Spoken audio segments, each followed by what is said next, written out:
Introduce some of her family to you. This is some of my family at home. This is our cat, and our cat greets me every morning, meow, meow, meow, and she drives me a little bit nuts. We haven't had her very long, and all she wants is food, and then you put her up next to her food and you realise there's still food there from yesterday, and she doesn't know what she's talking about, and she doesn't really want that either, and she doesn't want to go out either because she's already been out. So our cat's a bit crazy, and there's our little puppy dog. Oh, she's a beautiful girl. She's such a good girl, and she's lovely. Dogs are one of the only animals in the world that apparently give you eye contact besides primate like apes and monkeys and things, but dogs are the only other animal that actually look at you in the eye and tilt their head sometimes. And they're just beautiful, aren't they? Yes, they are. This is a little visitor we had in the backyard, not the boy on the left, but the echidna on the right. And he came and visited us one day, and we've had... He explored the backyard, and he dug up a bit of my stairs there, and got into found a few ants in there, so went a bit nuts in there. So that was an enjoyable experience. It was just a good time for the family to experience and enjoy nature and be amazed at God's creation.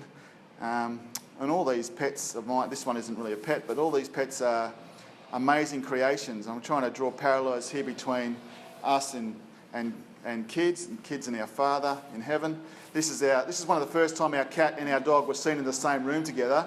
The cat was scared stiff of the dog for a while because we've only just got her, and the dog was quite happy to see the cat there. You can see a little tail wagging. Yeah. And this is the highlight of my devotion. This is our turtle. Now this is how my turtle greets me every day. It's kind of like feed me, feed me, feed me, feed me, feed me, feed me, feed me, feed me, feed me, feed me, feed me, feed me. Every morning it's like, give me some food, give me some food, give me some food. Every time I walk past it in the morning, give me some food, give me some food. It's absolutely nuts every morning.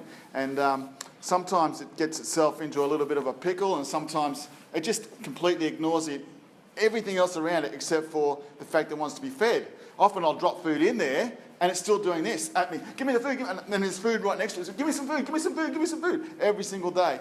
And it is actually quite crazy and frustrating because I feed it, and it just wants more and more and more.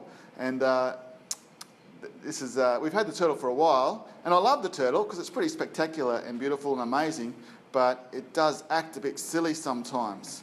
And I guess why I'm sharing this with you is because I feel like sometimes we're amazing creations, just like this is, but sometimes we act a bit silly. Here it is stuck, right? Now, it can't think of anything else but food. It's looking at me saying, give me some food, give me some food. I feel like I'm stuck, but give me some food, I'm stuck. Give me some food. That's what it's saying. The food's just there on the other side of the bowl. There's little squares of food there, but the turtle's saying, I need food. I need it now. Give me some food. Where is it? I can't see it. I want some food. I need some food now. But the truth of the matter is, it could easily get around the back of the vase there, or whatever it is, the pot, and it could get the food if it really wanted to. But it's not. It's not focused on the fact that it could solve the problem if it wanted to. It's too busy looking at me saying, "Give me food. How come you haven't given me food? I want food. I always get food from you. I want food now." And I think sometimes in life we're a bit like this turtle. We look at God saying, give me this, give me this, give me this, and He gives us everything we need.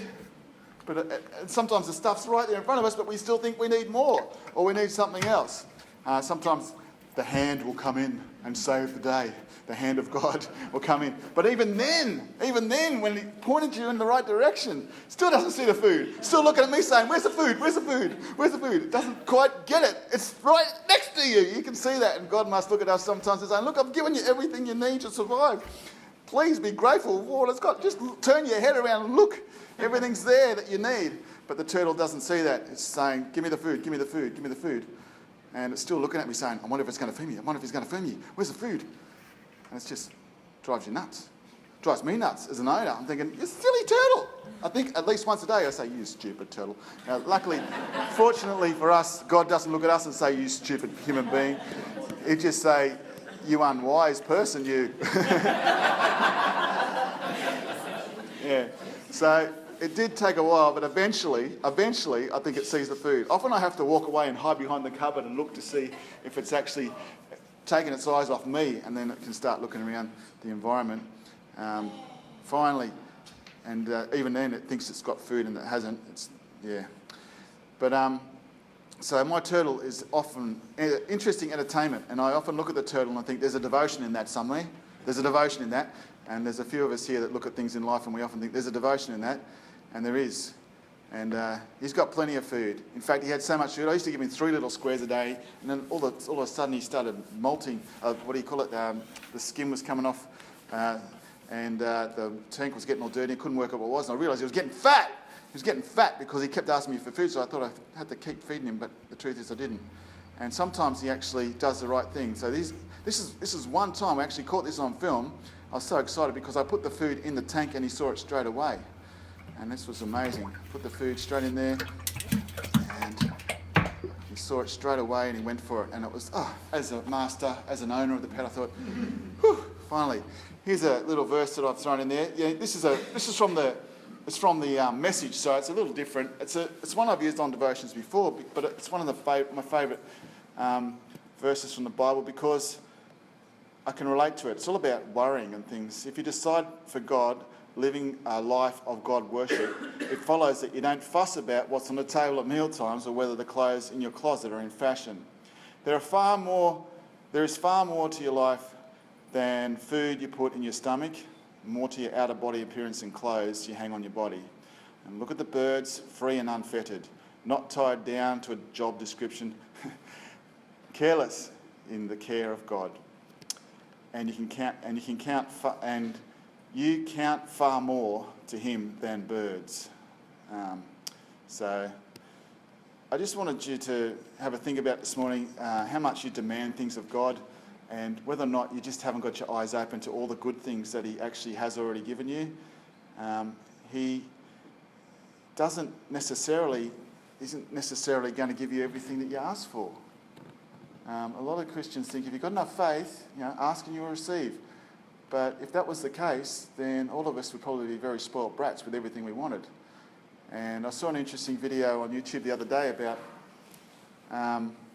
the whole concept of free choice. And the reason why God doesn't give us everything that we want in life is because he's given us free choice in the world to choose to love him. And loving God is one of the greatest things in the universe. And it's the most important thing, I think, in our lives is to actually experience that love.